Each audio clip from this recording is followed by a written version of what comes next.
On This Week in History. Sponsored by the Great British Expos. Home of the UK's largest regional business expos. Find out more at greatbritishexpos.co.uk. Welcome to this week's version of On This Week in History. Must be about the 60th one we've done now. We've done a load of them. A shed load of them. So, really good. So we have, I'm pleased to say, after the paucity of last week, we have loads of facts today. In fact, I didn't do the whole week. Oh, I wow. can't be bothered. No, just What I got do, so far I and was start like, off on Sunday. Yeah. So, like today. And then I go backwards. Yeah. So I go Sunday, Saturday, whatever. And today I think I only went back to Wednesday. Really? Yeah, I thought, that's enough. Can't be asked to do anymore. Yeah. So, So many facts. So anyway, this is the Aspen Waite Radio Breakfast Show. This is Paul, Nat, and Drew. Yeah, he's looking very happy, showing his fine musical genius this week, I'm pleased to say. So our first fact today is, so those of you who watch the film Gladiator, or who like poetry. Poetry, I hear you say. Why is this? Because Marcus Aurelius was not just the emperor of Rome, he was also a very fine poet. Wow, didn't know So that. lots of great literature from Marcus Aurelius. So freely available now, the works of Marcus Aurelius, great writer. And you'll see Marcus Aurelius in the film Gladiator is played by Richard Harris. Starts off with the Romans fighting against the Germanic tribes, if you remember, with Russell Crowe as being the general. And Marcus Aurelius is basically Maximus is the true sort of general of Marcus Aurelius. And of course, Marcus Aurelius' son is Commodus, who's played by Joaquin Phoenix, who's like the baddie of the film. And actually, he was pretty crazy in real life. So Commodus actually, I think it was him that restarted gladiatorial combat and opened up the arena. So he's very, what you would call populist in his thing. So what did that mean? It meant for lots of prisoners being eaten by lions in the arena, this sort of thing. Different life. So in 176 AD, Marcus Aurelius granted his son Commodus the rank of imperator. So I just thought that was noteworthy. So Commodus did go on to become the emperor after Marcus Aurelius. What is imperator? Emperor. Oh. Wow. There you go. 1434, the River Thames froze over, which I know it did again in 1660 in the time of King Charles II. And it's very interesting when you have all this stuff about global warming. And I don't know if you guys know this, we're still technically in the Ice Age. You know that? Wow, no, I didn't know that. We're not actually out of the last Ice Age. I think you'll find that is true. Is that just because there's still ice, like in Antarctica and stuff? Well, no. So, obviously you have epochs, whatever they're called. So we are still technically in the era of an ice age. So, and I watched a very interesting. Sorry, I got very excited there. I watched a very interesting documentary on YouTube last week, all about if there's global warming, why aren't the oceans higher than they are? So that's a good read. Obviously, you get a lot of information, but also misinformation about global warming, and people say things, as if they're true, and they're not necessarily. Obviously, Greta Thunberg being the best example of that. 1495. I chose this just because I studied Perkin Warbeck when I was at school. Probably knew about Perkin Warbeck when I was about 11, to be honest. So in 1495, James IV of Scotland, who was the grandfather of the James that became James I of England, received Perkin Warbeck, pretender to the English throne. So Perkin Warbeck, so basically, I can't remember who. This is So sorry, I get my trying to think about this. So in 1483, I think it is, basically. Richard III's brother died, who I can't remember who, but maybe it was Edward IV or III. And many of you will have heard the stories of the princes in the tower. Not me. So basically, the king had two boys who were something like 13 and 9, and it's gone down in history because of Shakespeare that Richard III murdered them, which obviously then allowed him to become the king. So basically, Perkin Warbeck claimed to be the eldest boy from the tower. Okay. And there was another guy called Lambert Simnel, who has a cake named after the Simnel cake. There you are, see? Stuff you learn from me, eh? But there's a bad, sad story to this. 5 years later, Perkin Warbeck is hung. Yeah, like the dirty dog he is. So, of course, there was no basis in his truth claims. of his claim. He was just an opportunist. 1814, the Times of London was first printed. Wow, 1814. Yeah, so obviously that's something that would have transformed life, really. Yeah, we were saying about the printing press and how much that did transform everyone's lives, you know. Absolutely. So, 1821, I'm always very interested in countries becoming independent, especially South American, the countries leaving Spain. Sort of slightly puzzled as to why Spain allowed this to happen, or maybe they just weren't, it was just too far away and they didn't have the resource. So in 1821, Panama declared independence from Spain. Ah, okay. Viva Panama, which led them to having their own hat. Oh, yeah. Joke. So and Panama Jack boots. Panama hat. How does it work with countries that surrender in war? I've always wondered this because It wasn't a war. if a country surrenders in war, does the fighting just stop instantly? Or do you think there's people that haven't really got the memo? Just to be clear, we're talking about a country becoming independent, which is not the same thing as what you just said. Yeah, no, but It depends, doesn't it? So it depends on what terms are agreed between the victor and the defeated. Yeah. Right. And letting everyone know it might be hard to get the So message there are out That's to what I was everyone. thinking. There has people been out- back in the people time. out in There the has been people in trenches. history who've surrendered, who've then been massacred, for instance. Yeah. You know, so there we are. One for another day, maybe. 1843, Hawaiian Independence Day. So this is I think I'm right in saying that Hawaii was recognised as an independent, autonomous country, effectively by Britain and France. Wow. So this is obviously before Hawaii becomes the State. 50th Yeah. state of the USA, which is fairly recent. I'm not sure. the It grand might scheme of things. probably the last 50 years. No, it can't have been because of Pearl Harbor. So maybe you can have a look at that for me, Drew. When did Hawaii become the 50th state? And of course, one of the things we talked about before is Hawaii has the Union Jack in its flag. And of course, when it was first discovered by Captain Cook, it was known as the Sandwich Islands. Okay. Yeah, there you are. So without Hawaii, there wouldn't be any sandwiches. That's not true, just messing around. 1865, probably one of the greatest pieces of fiction and writing of all time, Alice in Wonderland, that was written by Lewis Carroll, whose real name was the Reverend Charles Dodgson. Yes. I believe. You knew that? Yeah, I remember that. Yeah, I remember. okay. We've discussed this before on Very interesting, show. this. So he was actually Irish from Dublin, I think, but obviously this is at a time when people like him and Wellington in particular were Irish, but considered themselves to be the ultimate of British, so very much so. And of course, one of the things I think I mentioned on This Week in History a few weeks ago is Lewis Carroll was renowned for his hatred of Scottish people. Yeah, you said about this. Yeah. Absolutely hated Scottish people, and he was quite outspoken about this, and would write things, that were very anti-Scottish, shall we say. Wow. So Alice Wonderland, I think, is just, I just think it's amazing when people, I think fantasy in itself, I love fantasy fiction. Yeah, the imagination creating something. and just the whole concept of Alice going down and into this new, this crazy world with rabbits and the Jack of Hearts and the Queen of Diamonds or whatever. It's almost like a psychedelic trip. Yeah, man, yeah. And of course, we then had one of the best songs of all time, White Rabbit, which was inspired by Alice in Wonderland, all about the Dormouse's head getting bigger and all this. And the in the Matrix, Follow the White Rabbit. You know that bit in the film. So I think that's enough facts. We'll do one more before we go to the next song, which is Bronski Beat. And in 1893, women were allowed to vote in a national election for the first time. Have a guess which country that might have been? England. No. Oh dear. England wasn't until about 1917 or 21, I can't remember.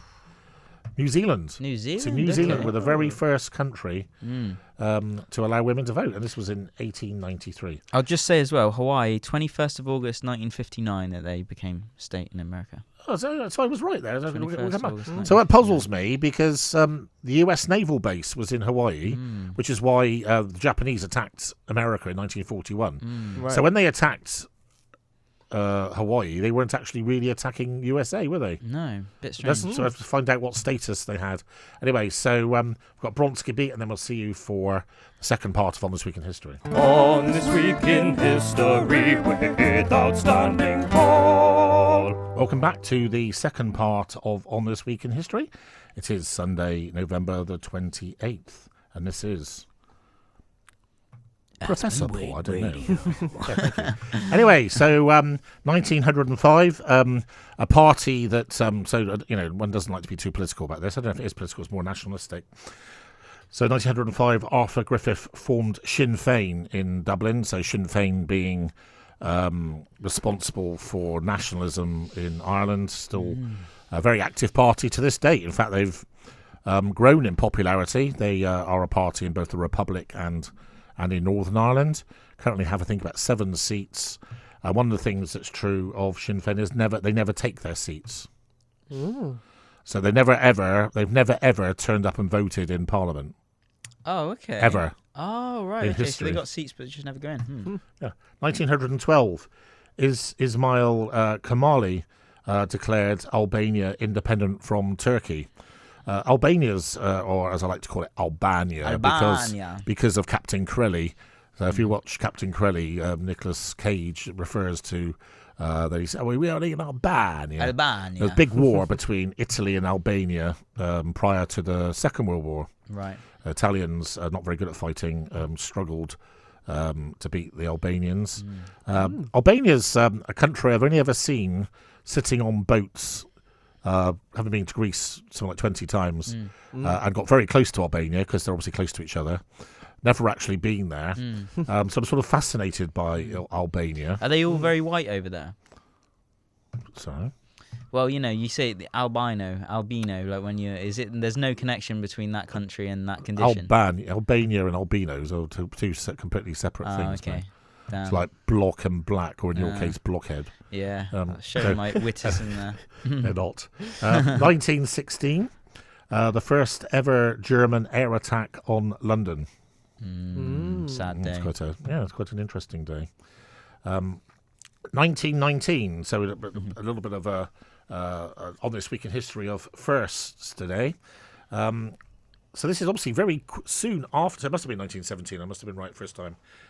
So this is very soon after women have got the vote. In 1919, Lady Nancy Astor becomes the first female MP. What was particularly interesting about Lady Astor was she was born in America.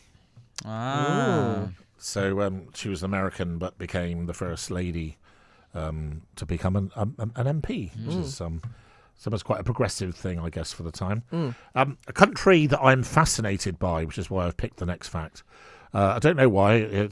Well, I do actually. When I was a little boy, I was very close to my grandparents in Stagursey, which is a village in West Somerset, probably about 10 miles from where we're recording today.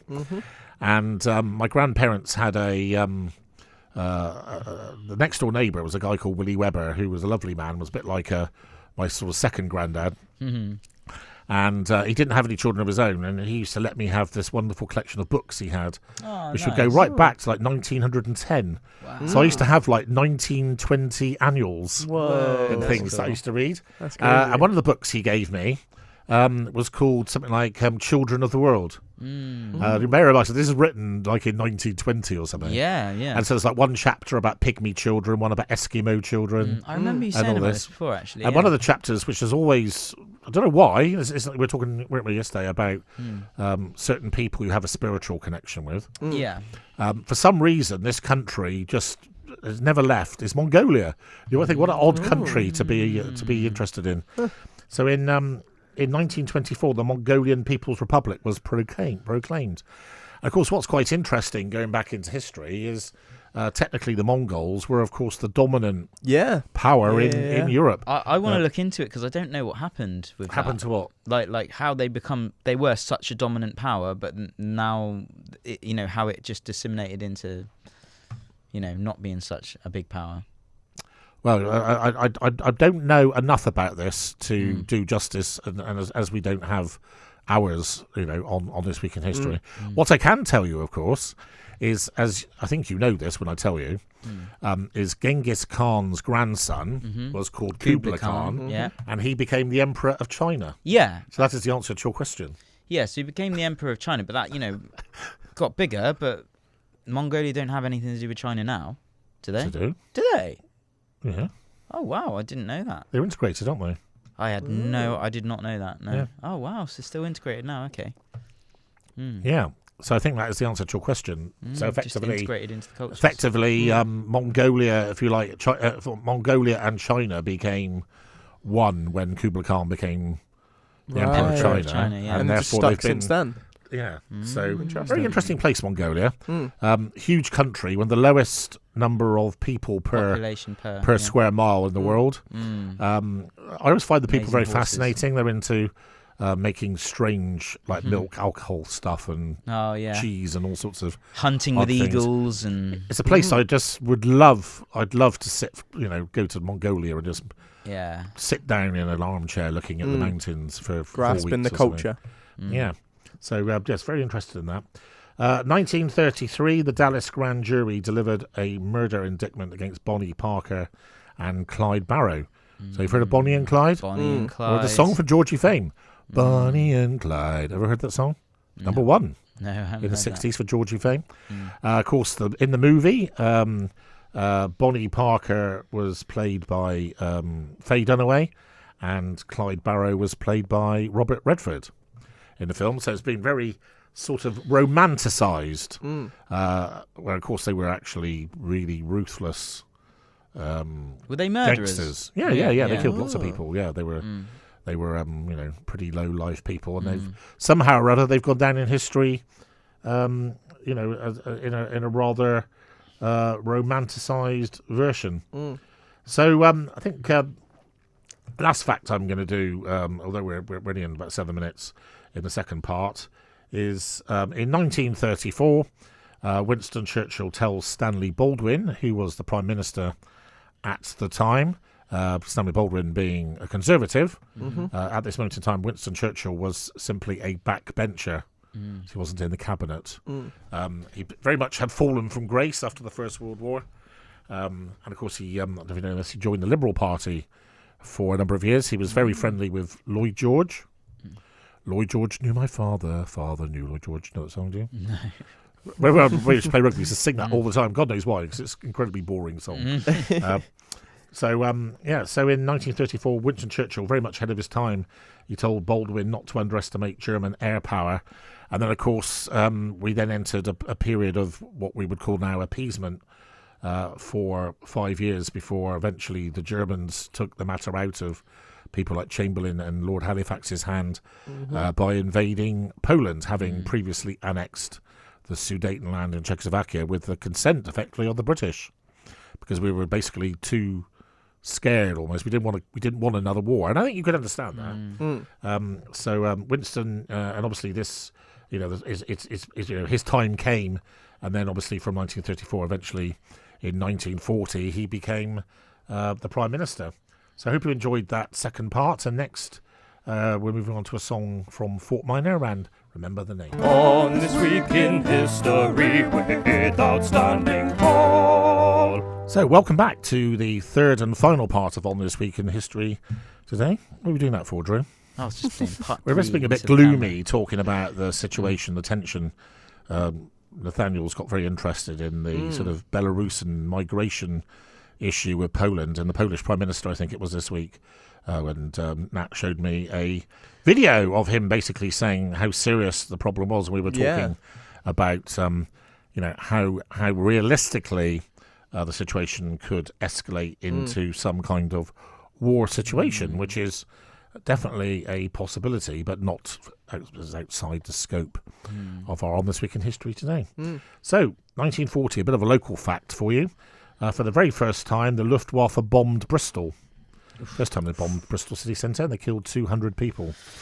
Oh dear. One of the things that's very interesting, and my grandparents used to tell me about this, when the German planes used to go home, I can't remember, so I don't know why, I can't remember which way around it was, so don't find fault with me, I know this has happened. So it was quite common for German planes to be flying over Somerset, particularly our region, Bridgewater, Hinkley Point sort of area, and they would drop their bombs on the way home if they hadn't got rid of them all. So it wasn't uncommon for a village in Somerset to get bombed. It's crazy, because isn't it? and that's why that's what they had a few left. That was the motivation of why the Polet did it. Something I did mean before doing this to read up on this, because this fact rather baffles me, and I'll tell you why it baffles me in a minute.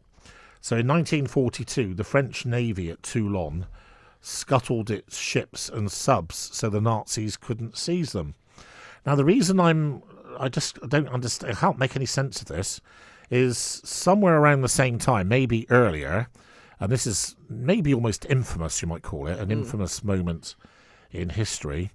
And we didn't do this lightly. You might remember from previous On This Week in Histories that France was divided into two, being the Nazi-controlled part and what was called the Vichy government, which basically was the lower half of France, with obviously the capital being in Vichy. And the French Navy, who were ostensibly under the control of the Vichy government, were based in Toulon. And effectively, I think this was 1941, but I wouldn't want to bet my house on it. Effectively, we, being the British, said to the French, we want you to surrender all your ships because we're not comfortable with you having your navy in Toulon because it could be used by the Germans. And the French, very interesting, it's probably worthy of a documentary of ours on this, because it's a very complicated situation. So even though, I think you probably, as a non-historian, looking back in the way that history's been rewritten, you would probably think that the French were sort of actually very much against the Germans, but of course that wasn't true. Maybe up to half of the French were actually on the same side as the Germans, or at worst were collaborating. So effectively the British said, right, French people, French Navy, you surrender to us. And they said no. So what do you think we did? Burn it down. We obliterated them. So there's still French people today who hate us for this reason.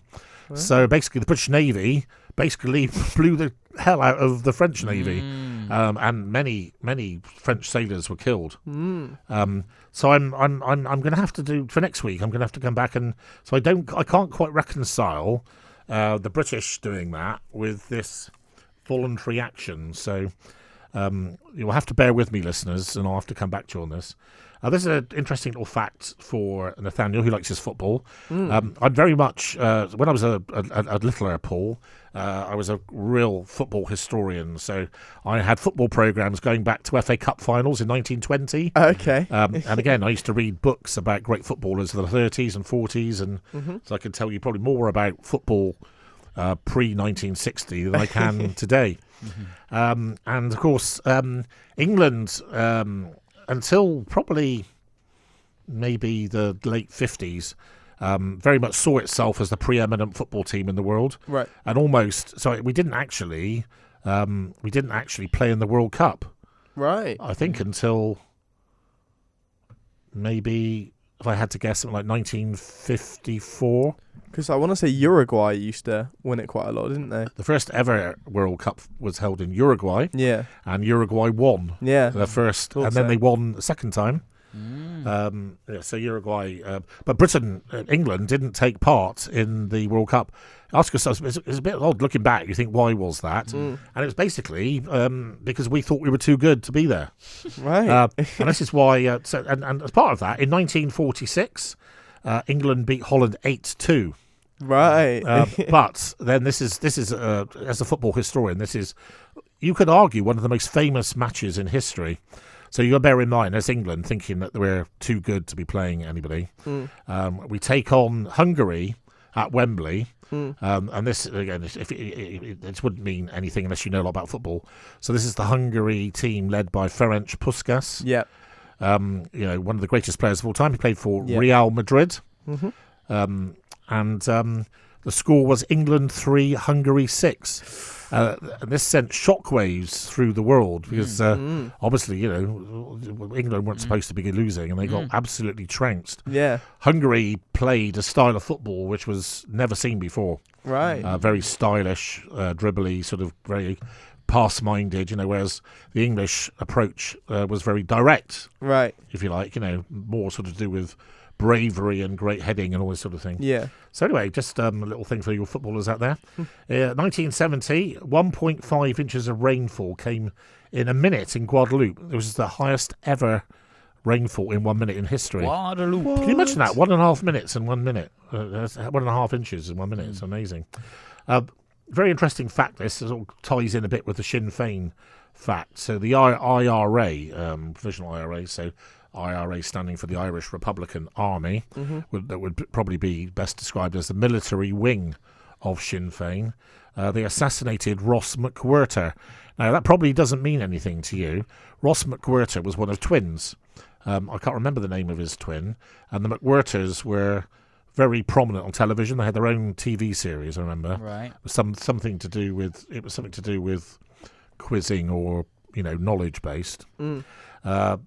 But Ross McWhirter was also very outspoken about civil liberty and things, and so the IRA deliberately targeted him and assassinated him in 1975. In 1976, a matter of great joy for me, because I absolutely loved it, 1976, the Sex Pistols released their debut single, Anarchy in the UK.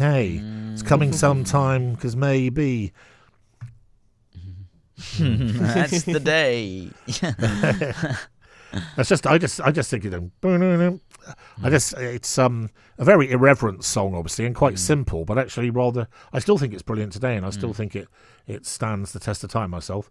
1984, and again I picked this fact because it's got local. Drew might remember this. Thank you. Well, that's exactly right. In 1984, over 250 years after their death, William Penn and his wife Hannah were made honorary citizens of the USA.